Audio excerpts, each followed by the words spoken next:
सोचकर देखिए, अगर आपकी जिंदगी आपकी नहीं, किसी और की बनाई हुई कहानी हो। दुनिया के सबसे खौफनाक तानाशाहों में से एक ऐसा शख्स जिसके इशारे पर पूरा मुल्क सांस लेता है।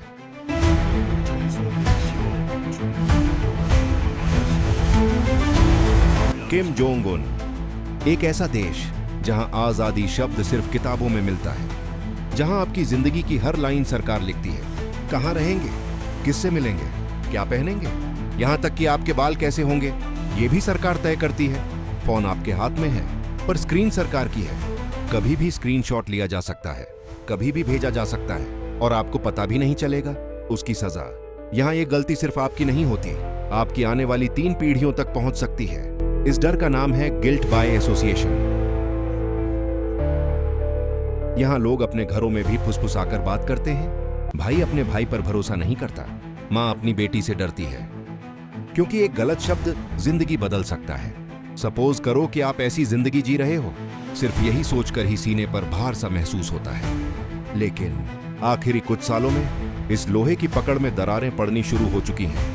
किम जोंग उनकी शक्ति धीरे धीरे कमजोर होती जा रही है। नॉर्थ कोरिया की औरतें खामोश हैं, लेकिन इस खामोशी के पीछे एक तूफान पल रहा है, एक साइलेंट रेवोल्यूशन जिसके बारे में दुनिया खुलकर बात नहीं करती। नमस्ते दोस्तों, आज की कहानी सिर्फ एक देश की नहीं है। यह कहानी उस दर्द की है जिसे दुनिया ने सालों से अनदेखा किया है। 1930 की कड़कड़ाती सर्द रात थी। एक जवान औरत जिसका अपराध सिर्फ इतना था कि उसका रिश्ता एक गद्दार से जुड़ा था। उसे नॉर्थ कोरिया के कुख्यात पॉलिटिकल जेल कैंप इगाव 18 में धकेल दिया गया। वह प्रेग्नेंट थी, लेकिन तानाशाही को इससे कोई फर्क नहीं पड़ता था। कैंप की मिट्टी, कांटों वाली बाढ़ और मशीन गनों की आवाजों के बीच उसने एक बच्चे को जन्म दिया, एक मासूम जिसने दुनिया को जेल की सलाखों के पीछे से देखा।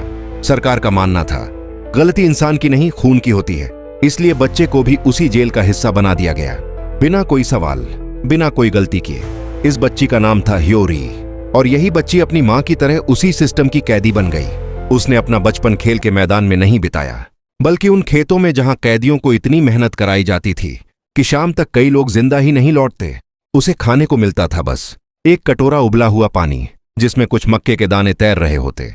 जिंदा रहने के लिए उसे वही करना पड़ा जो कोई बच्चा कभी सोच भी नहीं सकता। घास खानी पड़ी, छिपकर कीड़े पकड़े, और कई बार छोटे चूहों को। लेकिन दर्द यहीं खत्म नहीं होता, क्योंकि नॉर्थ कोरिया में एक कानून है, गिल्ट बाय एसोसिएशन। किसी एक व्यक्ति का अपराध उसके बच्चों को नहीं, उसके पोते पोतियों को भी भुगतना पड़ता है। 3 पीढ़ियों तक, 3 जिंदगियां बिना वजह तबाह। ह्योरी का अपराध क्या था? कुछ नहीं, सिर्फ इस दुनिया में पैदा होना। वो बड़ी हुई डर की आवाज सुनते सुनते, औरतों को कोड़े खाते देखते देखते, और ये समझते हुए कि यहां इंसान की जिंदगी का कोई मूल्य नहीं है। लेकिन इन सब के बीच कैंप की औरतों में एक चिंगारी धीरे धीरे जल रही थी, एक चुप रिबेलियन जो किसी नारों से नहीं बल्कि फैसलों से शुरू हुई। उन्होंने एक दूसरे को खाना बचाकर देना शुरू किया, रात के अंधेरे में घायल कैदियों की देखभाल करने लगीं, और बच्चों को यह सिखाया कि दुनिया सिर्फ जेल नहीं, इसके बाहर भी एक आसमान है। यह छोटा सा बगावत का कदम था, लेकिन इन्हीं छोटे कदमों ने नॉर्थ कोरिया की लोहे की दीवारों में पहली दरारें पैदा कीं। यह कहानी सिर्फ ह्योरी की नहीं, हजारों औरतों की है जो बोलती कुछ नहीं, पर अपनी हर सांस के साथ तानाशाही को चुनौती दे रही हैं। तो ये थी किम जोंग की कहानी। आपको कैसी लगी? कृपया कमेंट में जरूर बताना।